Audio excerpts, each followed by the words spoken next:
आइए, सुनिए, देखिए, समझिए सनातन सत्य। जैसी दृष्टि वैसी सृष्टि, दृष्टि विज्ञान।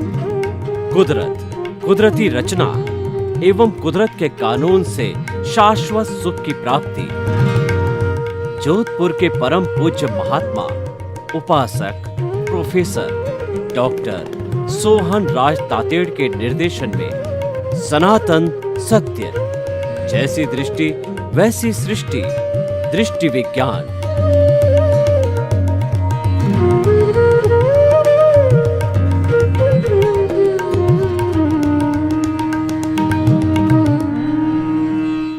स्वामी जी, आप एक बात पर काफ़ी स्ट्रेस करते हैं, काफ़ी जोर देते हैं, सनातन सत्य, कुदरत, कुदरती रचना और कुदरत का कानून। परंतु अध्यात्म विज्ञान में भी बहुत सी चीज़ें हैं जिनके बारे में बताया जाता है। तो ये क्या राज है कि इसी बात पर आप ज़्यादा जोर देते हैं और बहुत सी बातें बताते हैं, लेकिन इस बात पर बहुत ज़्यादा जोर देते हैं आप, ताकि कि लोग इसके बारे में पूरी जानकारी कर ले। तो इसके पीछे क्या राज है, इसके पीछे आपका क्या आशय है कि इस पर आप अधिक ध्यान दे रहे हैं? भारतवर्ष के अंदर हमारे ऋषि मुनियों ने और हमारे पूर्वजों ने ये दुनिया को ही देखने की, समझने की कोशिश किया था। जो जंगलों में चले जाते थे और जंगलों में जाकर कुदरत को देखते हैं, कुदरत को समझने की कोशिश करते हैं, ब्रह्मांड को समझने की कोशिश करते हैं, ब्रह्मांड के रहस्यों को समझने की कोशिश करते रहते हैं। सूर्य है, चंद्र है, क्या है, उनके साथ ये ग्रह नक्षत्र क्या है, इनका पृथ्वी के साथ क्या संबंध है, इनका इंसानों के जीवन के साथ क्या कनेक्शन है, यही वो जानना चाहते थे और जान रहे थे। एस्ट्रोलॉजी भी तो उसके ऊपर बनी हुई है पूरी। तो बात यह थी, सिंपल बात यह थी कि जब पूरा ब्रह्मांड 6 तत्वों से बना है, इसका एक नाम है कुदरत, और 6 तत्व है चेतन, जड़, गतिसहायक, स्थितिसहायक, टाइम एंड स्पेस। ये 6 तत्व का एक नाम है कुदरत। इंसान को समझ में नहीं आया तो उन्होंने कहा यह भगवान ने दुनिया बनाई। हालांकि 6 तत्वों से बनी हुई है। दुनिया जड़ है, आत्मा चेतन है, दुनिया चेतन नहीं है, जड़ है और मैकेनिकल चलती है। मैकेनिकल मतलब मैकेनिकल और सिस्टमेटिक, रैंडम नहीं चलती है, इसीलिए उसको लॉ ऑफ नेचर का कंट्रोल बोलते हैं। तो ये कुदरत जो है वो 6 तत्वों से बनी है दुनिया पूरी।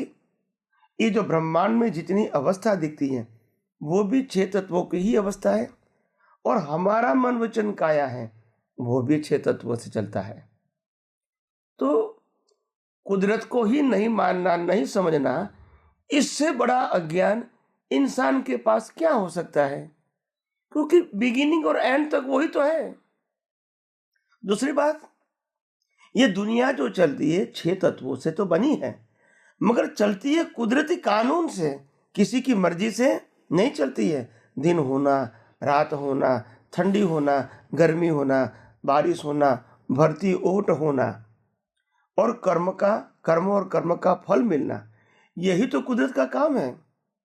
हम अपने जीवन में जो भी घटनाएं पैदा होते ही और मृत्यु तक जो हो रही है, हमको नहीं मालूम कि कब क्या होने वाला है, मगर कुदरत हमको संजोग देती है हमारे कर्मों के मुताबिक। तो आखिर हमारे जीवन में कुदरत के अलावा क्या है? अगर हम ये कानून नहीं मानेंगे तो निश्चित रूप से हम कानून तोड़ेंगे और कुदरत हमको पनिशमेंट करेगी। जब कुदरत कहती है हमने किसी को श्वास लेने तक की भी फ्रीडम नहीं दिया है, तो आप अपनी मर्जी से अपना मन वचन काया कैसे चलाओगे? मगर इंसान मानता है मैं सोचता हूँ, मैं बोलता हूँ, मैं करता हूँ।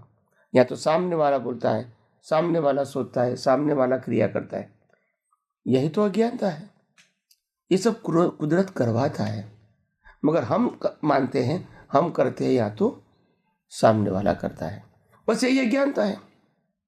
दूसरी बात ये कहती है कुदरत कि जब तुम पैदा होते हैं तो दुनिया में कोई भी व्यक्ति कुछ भी नहीं लाएगा, और जब मर जाएगा तो कुछ भी ले नहीं जाएगा। भाई इसका रहस्य क्या है? तो कुदरत साहब बोलती थी कि ये दुनिया की हर चीज है। आपका जो शरीर है, जो पंच महाभूतों का बना है, वो भी मेरा था, मेरा है और मेरा रहेगा। उसके अलावा गोल्ड सिल्वर डायमंड कहो, उसके अलावा मकान मिलकत साधन मशीनरी सब गिनो, कुदरत का था, मेरा है और मेरे पास ही रहेगा। कोई भी फॉर्म में, अवस्था के फॉर्म में, टूटा फूटा फॉर्म में या रॉ मटेरियल फॉर्म में, मेरा ही था और मेरे पास ही रहेगा।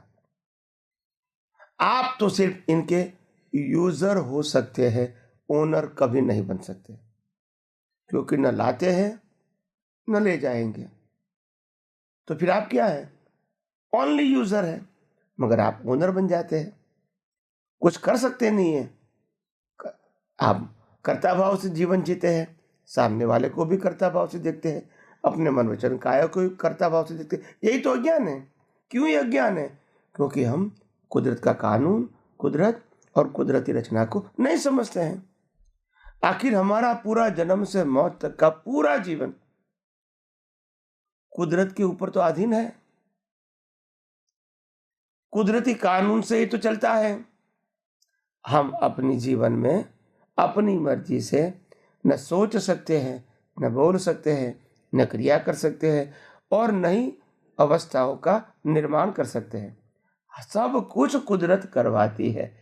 तो एज अ मन वचन काया, एज अ शरीर, we are the only instrument to create by the nature, to operate by the nature and to destroy by the nature.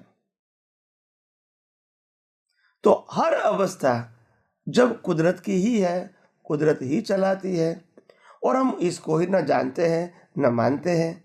इससे बड़ा अज्ञान इंसान के अंदर कौन सा हो सकता है? तुम राम को न मानो, वो कुदरती कानून के कोई कंसर्न नहीं है, वो धार्मिक बातें हैं। तुम कोई शुभ क्रिया करो या ना करो, कुदरत से कोई मतलब नहीं है। तुम चोरी करो या दान दो, कुदरत से कोई मतलब नहीं है। तुम किसी को जन्म दो और किसी को मार दो, कुदरत से कोई मतलब नहीं है। ये पनिशमेंट कुदरत नहीं करती है, क्योंकि कुदरत कहती है आप जो कुछ भी करोगे न, संजोग मैं ही देता हूं, so you are not responsible.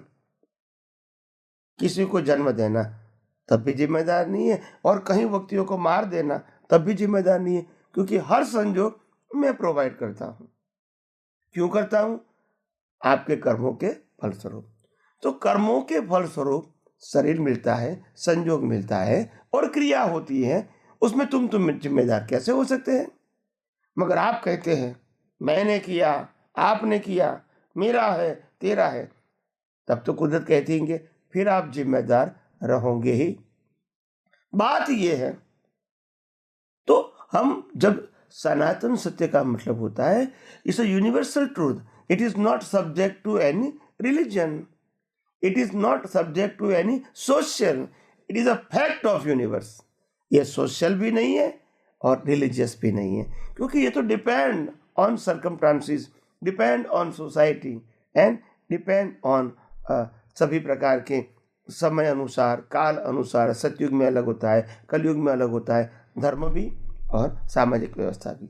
तो ये कुदरत के अंदर मायना नहीं रखता है।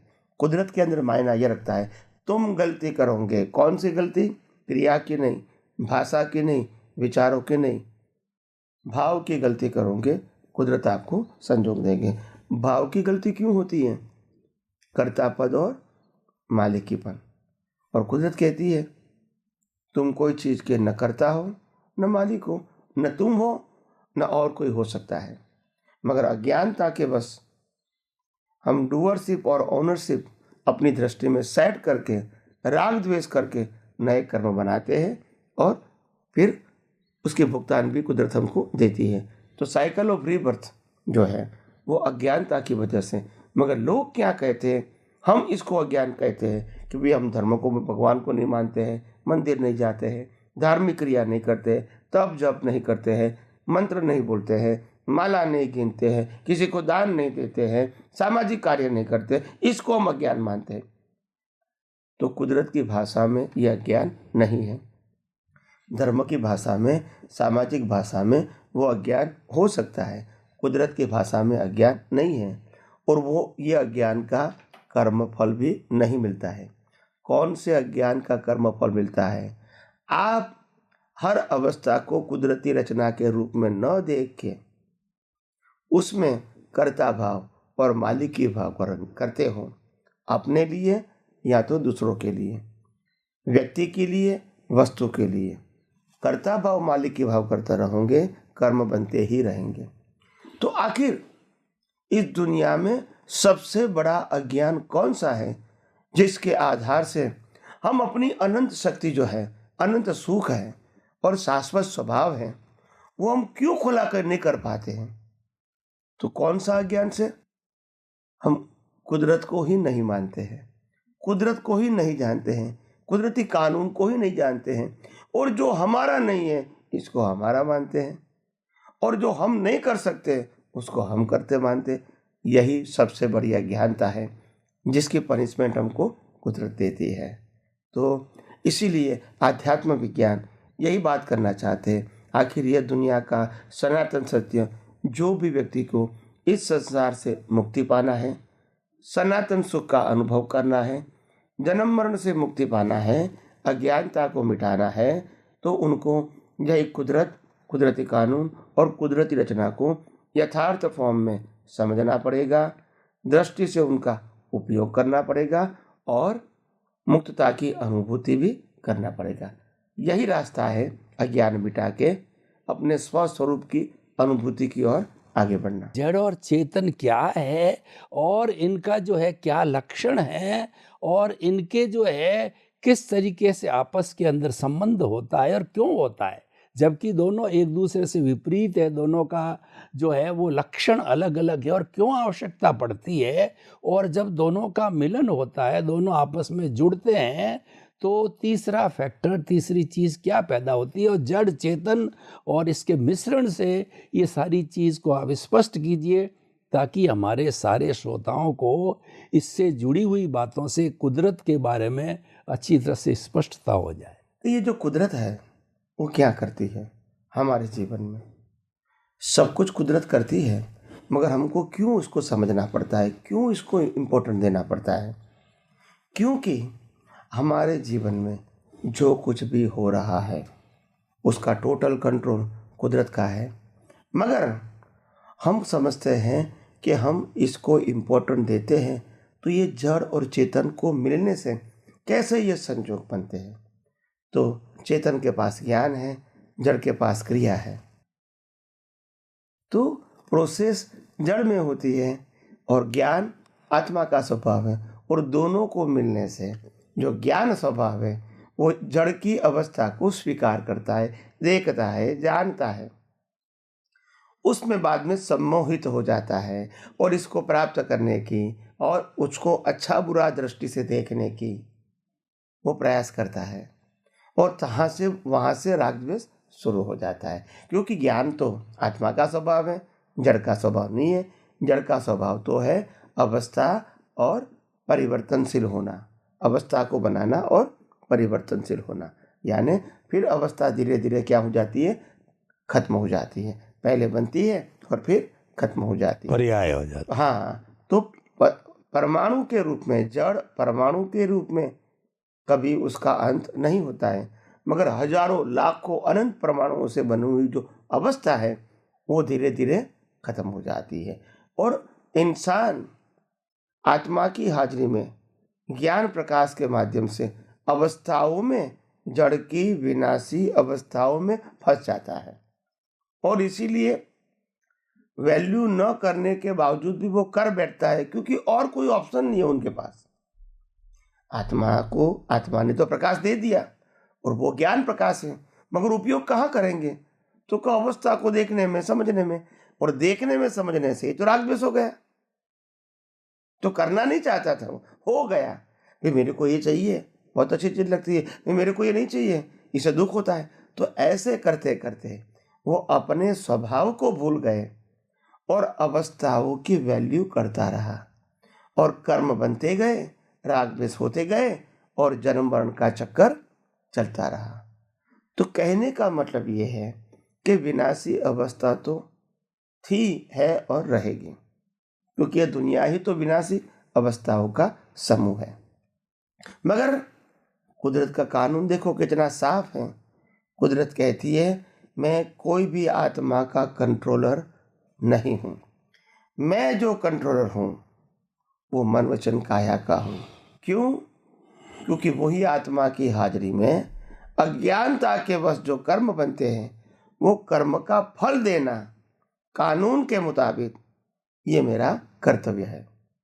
तो मैं रिलेटिव सत्य में, बाह्य जगत में, प्राकृतिक जगत में कुदरत सर्वोपरि है, और आंतरिक जगत में, आध्यात्मिक जगत में आत्मा सर्वोपरि है। आत्मा चेतन रूप से सर्वोपरि है, और कुदरत कानून के आधार से, अवस्थाओं के आधार से सर्वोपरि है। तो दोनों का सर्वोपरि होना वो अपना अपना फील्ड है।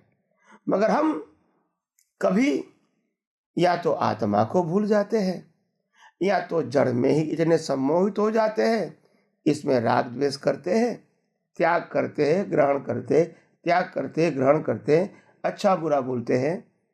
तो ये सब अवस्थाएं कुदरत की है, आपको इसमें रिएक्ट करने का कोई राइट है नहीं, क्योंकि संजोग कुदरत देता है, वो भी फल स्वरूप देता है। आपको तो एक्सेप्ट करना है विदाउट राग एंड द्वेष, तो आपका कर्म बंधन समाप्त हो जाएगा, नया कर्म नहीं बनेगा। यही तो कुदरत कहती है। जन्म से मौत तक हर अवस्था जो आती है वो आपके कर्मों के फल स्वरूप में उनको देता हूँ, रिजल्ट के रूप में। अगर आप 100% स्वीकार कर लो as a law of nature, as a कुदरती रचना, एज अ छह तत्व, तो फिर कोई कर्म बनेगा ही नहीं, क्योंकि राग द्वेष करने का, मालिक के भाव करने का, कर्ता भाव करने का कोई प्रश्न ही नहीं रहेगा। हर अवस्था को अगर कुदरती रचना के रूप में देखोगे तो, मगर अवस्था को अवस्था के रूप में देखोगे तो राग द्वेष होता ही है और होगा ही। तो इसीलिए जड़ तत्व दोनों का स्वभाव भले अलग है, मगर चेतन तत्व की हाजिरी से ही तो प्रोसेस होती है।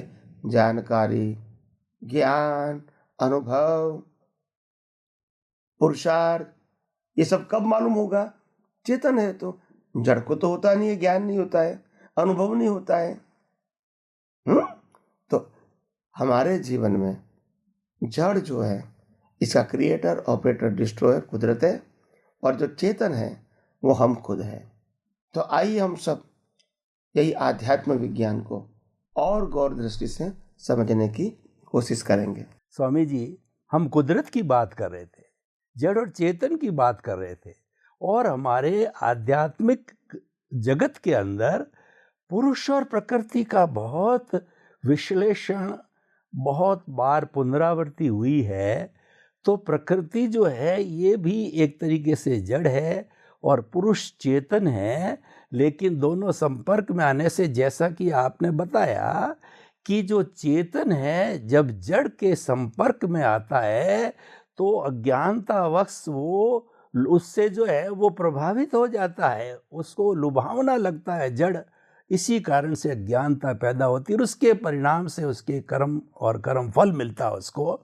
तो उसी तरीके से ये मिलते जुलता है प्रकृति और पुरुष का। तो कृपया अध्यात्म विज्ञान की दृष्टि से, जड़ और चेतन की दृष्टि से जो है पुरुष और प्रकृति को हम कैसे देखें और किस तरीके से समझें, कृपया इसका खुलासा कीजिए। आध्यात्म विज्ञान के अंदर यानी स्पिरिचुअल साइंस के अंदर प्रकृति और पुरुष ये दोनों संसार के अंदर पूरक हैं एक दूसरे के।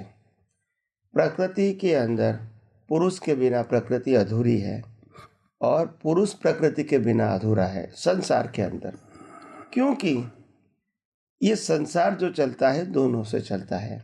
अगर पुरुष नहीं होता तो दुनिया के अंदर लाइवनेस ही नहीं होती, सब जड़ होता। तो फिर अवस्थाओं का अनुभव कौन करेगा? जड़ जड़ का अनुभव नहीं कर सकता है। चेतन होना आवश्यक है, मगर चेतन के साथ जब अज्ञान होता है तो ये रिलेटिव सत्य का अनुभव होता है, और चेतन के साथ अज्ञान खत्म हो जाता है तो ये अनुभव नहीं होता है, ये सनातन सत्य समझ में आ जाता है, फिर राग द्वेष होता नहीं है। तो यहाँ 3 बातें हैं। हम प्रकृति और पुरुष दोनों को ही जानते हैं, मगर प्रकृति और पुरुष के अलावा भी एक शक्ति है जो शक्ति के आधार से पुरुषार्थ होता है, जिसको बहुत कम लोग समझ पाते हैं। क्योंकि जब मैंने कहा तुम्हारा जन्म जीवन मृत्यु यानी मन वचन काया तीनों का क्रिएटर ऑपरेटर डिस्ट्रॉयर कुदरत है, तो फिर नए कर्म कौन बनाएंगे और कैसे बनेगा, ये भी तो बड़ा प्रश्न है। आत्मा के पास कर्म बनाने की सत्ता नहीं है और कर्मों की भुगतान करने की सत्ता नहीं है। हाँ, आत्मा कर्म बांधते समय और कर्म की भुगतान करते समय कैटालिस्ट जरूर है। उनकी हाजिरी के बिना कर्म बनना और कर्म के भुगतान करना संभव नहीं है, मगर वो न कर्म चार्ज करता है और नहीं वो कर्म डिस्चार्ज करता है। तो मन वचन काया से जन्म से मौत तक जो कुछ भी होता है वो तो कर्म फल है, और कर्म फल का कंट्रोल तो कुदरत है। तो फिर नया कर्म बनाने वाला कौन है, ये भी तो जानना पड़ेगा ना, तभी तो साइंस कंप्लीट होगा ना। जब ये नहीं जानोगे तो फिर पुरुषार्थ कौन करेगा? अज्ञान किसके पास है? अज्ञान को किसको मिटाना है? क्योंकि शरीर का तो एंड होने वाला है, और मन वचन काया का एंड उसी के साथ ही हो गया, और साधन संपत्ति संबंधों सत्ता का एंड भी उनके साथ हो गया, तो उसकी तो कोई बात ही नहीं है। मगर आत्मा और प्रकृति के अलावा एक जो तत्व है उसका नाम है प्रतिष्ठित आत्मा। ये प्रतिष्ठित आत्मा अपने ज्ञान दर्शन के मुताबिक, अपने डेवलपमेंट के मुताबिक, अपनी अनुभूति के मुताबिक हर संजोगों को एनालिसिस करके वो कर्म चार्ज करता है, चाहे राग के माध्यम से, चाहे द्वेष के माध्यम से, चाहे इंटेंशन के माध्यम से। वो नया कर्म चार्ज करता है, नया भाव चार्ज करता है, और ये ऑब्जर्वेशन के लिए, एनालिसिस के लिए हर अवतार में कुदरत हर जीव को मन बुद्धि चित्त अहंकार फ्रेश देता है। सो इन अ स्पिरिचुअल पाथ मन बुद्धि चित्त अहंकार जो फ्रेश है is a processing factory of a to create a new cause. नए कर्म को जन्म देने की, प्रोड्यूस करने की यह फैक्ट्री है, और इसका नाम है प्रतिष्ठित आत्मा। इसमें प्रोसेस होती है आत्मा की हाजिरी और ये संजोग, ये दो तो है, उसके साथ आपका डेवलपमेंट जो लेकर आए और आपका इस अवतार का डेवलपमेंट, ये दोनों मिला के अवस्था को वो सार निकालते हैं, और सार निकालते के वो भाव करता है। तो वो भाव मन बुद्धि चित्त अहंकार की प्रोसेस से होता है। तो मन बुद्धि चित्त अहंकार की प्रोसेस से उनका प्रोडक्शन क्या होता है? स्पीच एंड एक्शन का कॉज। नेक्स्ट बर्थ में जो मन बुद्धि चित्त अहंकार की जो प्रोसेस हुई है वो रेडीमेड रिजल्ट के फॉर्म में आएगी। इनर और आउटर स्पीच एंड एक्शन के संजोग कुदरत देंगे। इनके पीछे की प्रोसेस तो आपके पास है ही, और बाहर के संजोग देते हैं कुदरत, बोलने का और क्रिया करने का। तो इस प्रकार से पूरा जो अज्ञान है वो प्रतिष्ठित आत्मा में है, पूरा पुरुषार्थ जो है प्रतिष्ठित आत्मा में है, और अज्ञान को मिटाने का पावर भी प्रतिष्ठित आत्मा में है। आत्मा को आत्मा मानना, उनके स्वभाव को मानना, उनके गुणों को मानना, वो भी प्रतिष्ठित आत्मा का स्वभाव है। और प्रकृति को जानना, मानना, अनुभव करना, या तो सनातन सत्य का या रिलेटिव सत्य का, वो भी प्रतिष्ठित आत्मा का काम है। तो जब यहाँ मैच्योरिटी जो होती है वो प्रतिष्ठित आत्मा की होती है, न प्रकृति की होती है, न परमात्मा की होती है, मगर ये रहस्य किसी को मालूम नहीं होता है। तो आज तक हमने शरीर और आत्मा दो के बारे में ही सुना था, पढ़ा था और जाना था, मगर वास्तव में टोटल जो रोल है पुरुषार्थ का, विथ अवेयरनेस, भाव करने का, इंटेंशन करने का, कॉज करने का, अज्ञान को बढ़ाने का, अज्ञान का नाश करने का, ये दुनिया के रहस्य को समझना, ये संसार के रहस्य को समझना, ये सबका काम किसका था? प्रतिष्ठित आत्मा का। आत्मा की हाजिरी, प्रकृति की हाजिरी, उसमें ये सब कुछ प्रोसेस प्रतिष्ठित आत्मा में होती थी, मगर हमने आज तक इसको न जाना है, न समझा है, और इसीलिए हर व्यक्ति पजल में है। उनको मालूम नहीं है कि पुरुषार्थ कौन करता है। हर व्यक्ति ऐसा ही मानते हैं कि प्रकृति कर्म के भुगतान भी करती है और पुरुषार्थ भी करती है, मगर ये रॉन्ग बिलीफ है। हैज पर the law of nature and has पर द स्पिरिचुअल साइन, जन्म से मौत तक मन वचन काया वो कर्मों की भुगतान का साधन मात्र है, वो पुरुषार्थ करने का साधन नहीं है। पुरुषार्थ करने का साधन सिर्फ लाइव प्रतिष्ठित आत्मा है, जो प्रोसेस करके नया कॉज डालते हैं। तो प्रोसेस मन बुद्धि चित्त अहंकार का वो अंतस्करण हो गया, और बीज स्पीच और एक्शन का वो बाह्यकरण हो गया। तो नेक्स्ट बर्थ में प्रोसेसिंग फैक्ट्री तो अंदर आएगी रेडीमेड, उसके मुताबिक कुदरत आपको स्पीच और एक्शन के संयोग देखे। ऐसे कॉज एंड इफेक्ट चलता रहता है।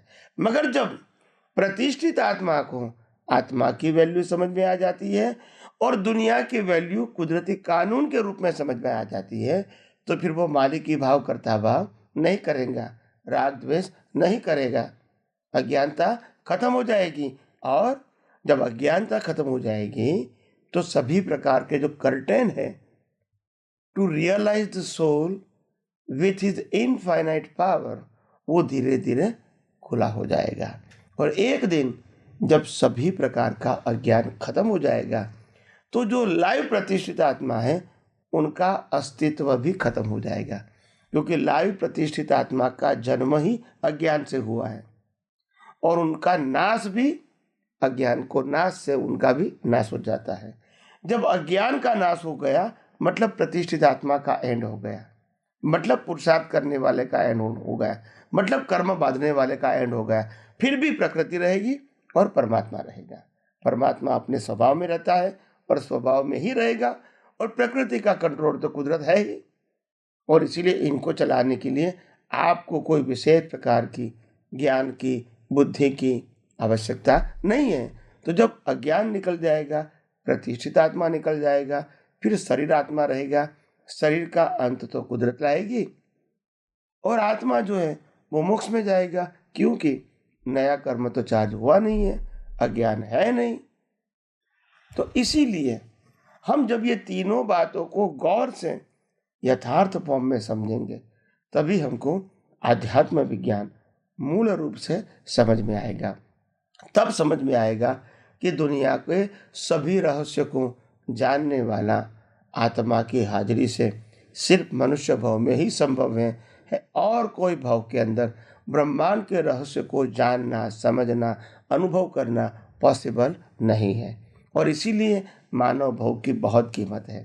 तो मैंने जड़ की, चेतन की और उनके बीच जो प्रतिष्ठित आत्मा है उनका भी क्या रोल है, उनका भी क्या इम्पोर्टेंट है, वो बताने की कोशिश किया है। आइए हम सब और विज्ञान को समझने की कोशिश करें।